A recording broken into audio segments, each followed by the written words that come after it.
and welcome back, everyone. Welcome back. Ooh, hope you enjoyed that lovely brutal OST as we have returned. We have returned here with our second series of the broadcast with the round 16 of the Code Red Cup number 23, and we are jumping into our best of 3. And spawning in the top right hand corner of ley lines, we have the blue Zerg player. We have the Brazilian Zerg. It is DakkoN.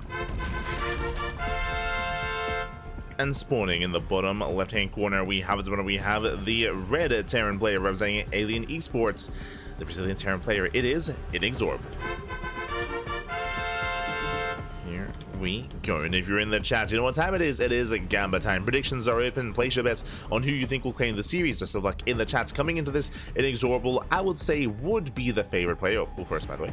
I would say that INexorable would be the favorite player, but a bit of a caveat there is that INexorable, he has been inactive. He has been inactive over the past month. The reasoning for this is because he has been busy with, of course, exams, in university, in college.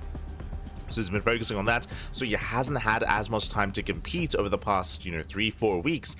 Recently he has returned and he's getting back into form and he's shaking off all that rust. But has he shaken off all the rust? Is he now back in tip-top shape, or is he still getting there? Is the question. We're here to find out.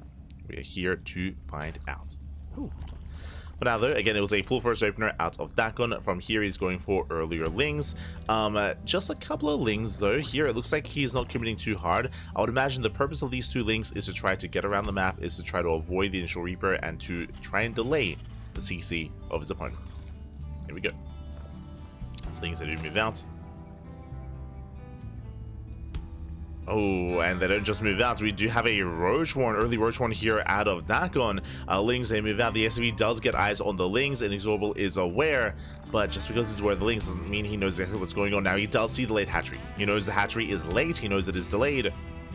Does go into the main base, and does he get behind the middle line? He does. Big scout, big moment here for INexorable. He sees everything in the main. He knows what's going on. Back at home, factory follow-up. Of course, we could see his own defensive bunker here on the high ground, not on the low ground. Ooh. Bold move, going for the low ground defense.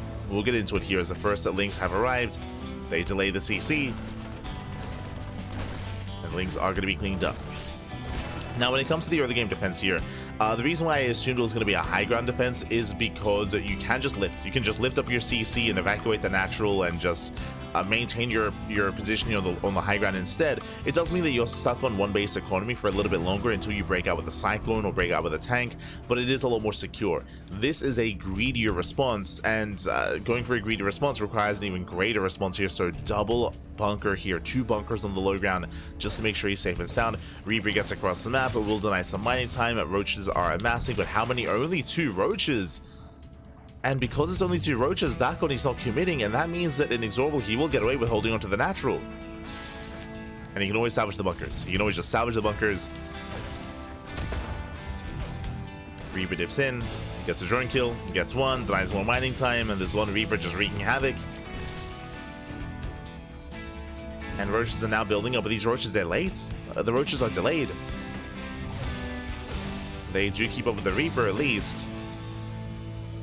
And with Ling speed on the way, it looks like it's going to be an all-in. It should be just a Ravager Ling all-in out of DakkoN. Yeah, rallying across the map, it's all or nothing. 2 bunkers is going to be a strong defense. Is it going to be enough, though? Is it going to be enough?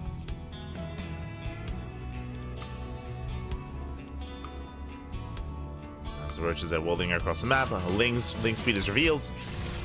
Now INexorable, he knows. There we go, 3rd bunker, 4th. Just walling up on bunkers. Let's go. Let's go.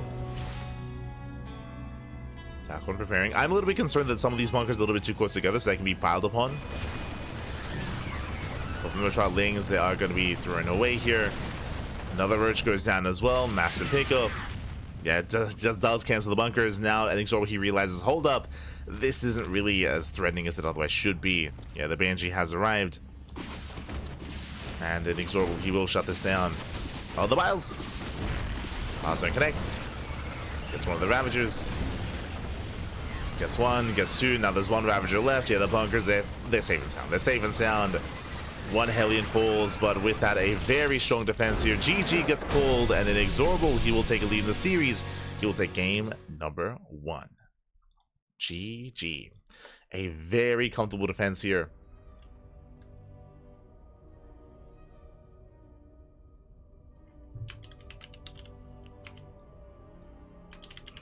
Hold on.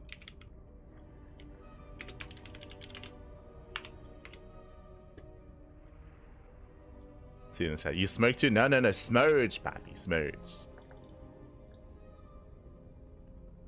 Smurge on the ladder. Here we go. GG, well played. INexorable, who does take a lead in the series, does take a lead. And now we're getting into our next game.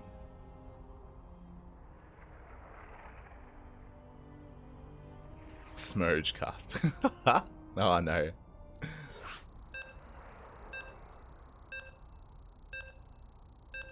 Here we go. Getting into our next game. And again, really strong defense here out of INexorable. Again, he was able to call the bluff his opponents. As we were trying to emphasize at the time, it was a bit of a more shaky execution of the Ravagerling all-in. The Roach production was delayed and time was of the essence there. Alas, INexorable, he was able to build up and look quite comfortable. It was a kind of a delayed all-in. And with that, we're now getting into game number 2. And spawning in the bottom left-hand corner, we have the blue Zerg player, the blue Zerg player himself from Brazil, down in the series. We'll see if he can bounce back. It is DakkoN. And spawning in the top right-hand corner, we have his opponents. We have the red Terran player, the red Terran representing Alien Esports, leading the series 1-0. It is INexorable.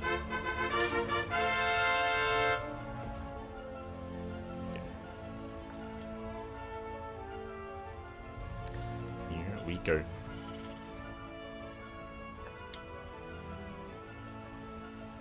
So we are going to be moving out and setting up. This time, no pull first. So this time it's going to be a hatch first opener out of DakkoN. So this time we're opening up standard, going for something more regular here, more normal. Meanwhile, INexorable going for his own, just racks expand opener as well. So again, INexorable is not really going to be mixing it up too much here. Standard opener out of our Brazilian Terran. And it's going to be up to DakkoN to mix it up instead. I mean, for now, just everything's looking normal. Everything's looking as it should. But the pressure's on DakkoN to bounce back in this series and to try to force the ace match. We'll see if he can.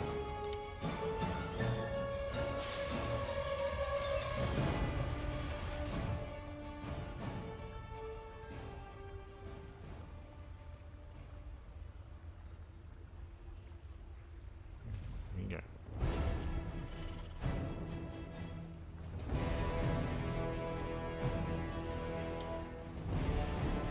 Here we go, as we do see our initial SCV scouts. It does confirm. Ooh, as we do go for a gasless opener. My apologies. I assumed it was just going to be a hatch gas pool, but no, late gases out of DakkoN. That's why DakkoN can afford a much faster expansion, going for a much faster third base.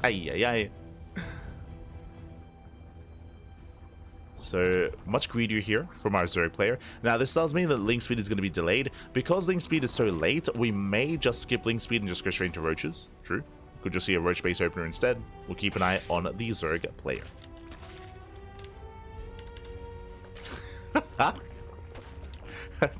Haven't seen that response to smurging before, but sure. It's like, oh, it's time to smurge on the ladder. Oh, that's cool. Smurge.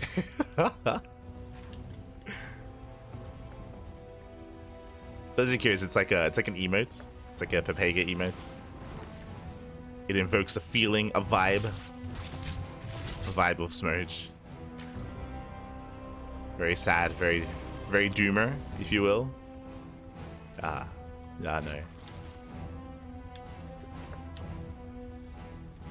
But now that we are going to be settling in, saturating our bases, we do have our gases now being prioritized, and it looks like we are going into link speed.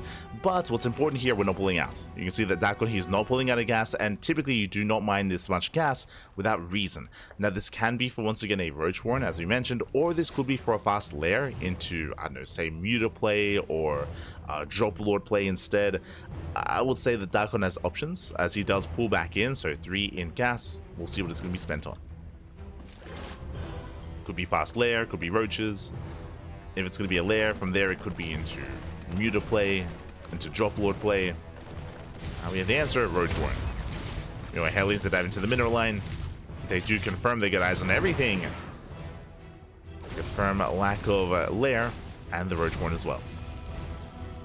behind this at 1-1-1, a very aggressive build here by INexorable. As you can see, no third CC. There's no third command center, so very, very aggressive here, prioritizing that Banshee. Meanwhile, Hellions, they keep busting. Oh, no! 6 drones go down. They do get surrounded, thankfully, but alas, that's still going to be 6. Now 7, almost even more workers going down. 7 drones, already a very strong start for INexorable, and DakkoN, his economy is going to be crippled here. Ay, ay, ay. As Hellions, they keep rallying in. The queen count is non-existent. The queens have to rotate back from the main. More drones go down, getting up to 12 worker kills. Ay, ay, ay. Queens, they don't quite block off that ramp. Another volley goes off. 18 workers go down. And before we can embrace the mid-game, before we can embrace this lair, I mean, these Hellions are ending the game. Here and now, 19 workers do fall. Gets up to 19. And remember, this is not even INexorable's final form. He's building up towards a Banshee, towards Cloak Banshee as well. Third CC gets thrown down, getting to Stim, getting to his follow-up. Remember, this is a late command center out of INexorable, but it is worth it because he has dealt so much damage. Now it's time for the next wave. Now it's time for the Hellions, and this time the Banshees alongside them. Now we have spores on the way, thankfully. We have 1 spore at the natural, 1 spore at the third base, no spore in the main, so the main base is more exposed, but there we go, spore just now does begin. Despite the spores, the Banshees, they can still find damage.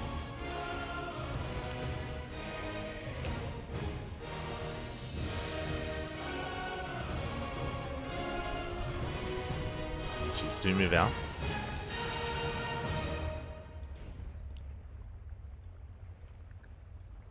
Do move out. They hit the third. They catch a transferring queen.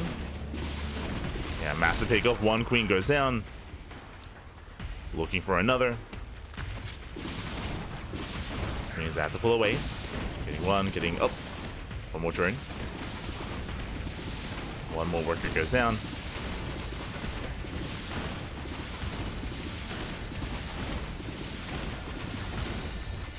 I think Roach Warren itself taking a lot of hits, taking a lot of damage. Oh, God. And the queen count just is not there. Yeah, the queen count is just too low.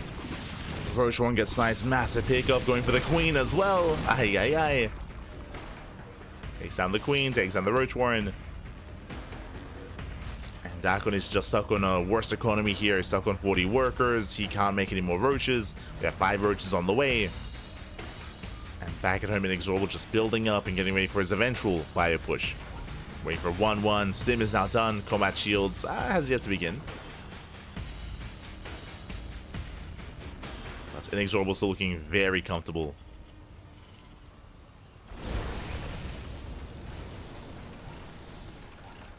Yeah, it's all good. It's all good.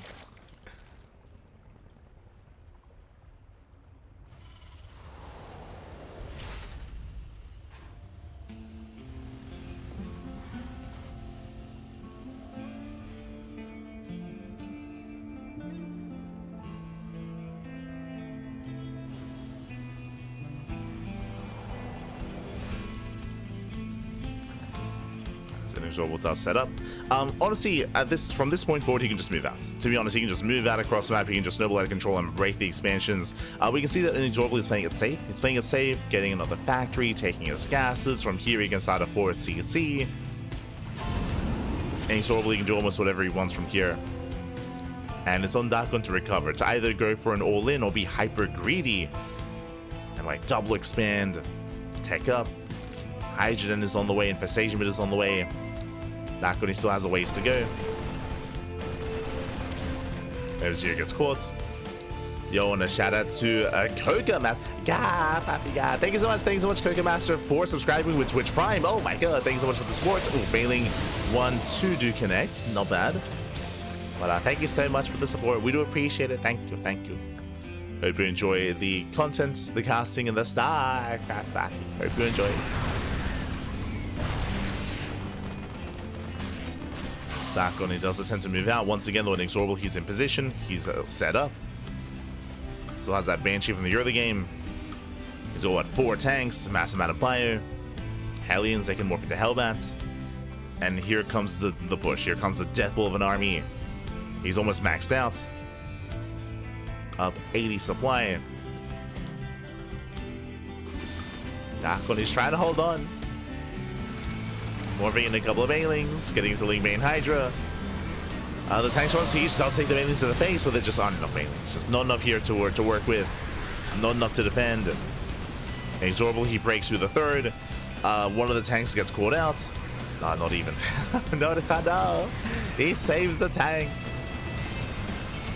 INexorable. GG gets called, and INexorable, he will take the series 2-0, advancing on to the quarterfinals. GG.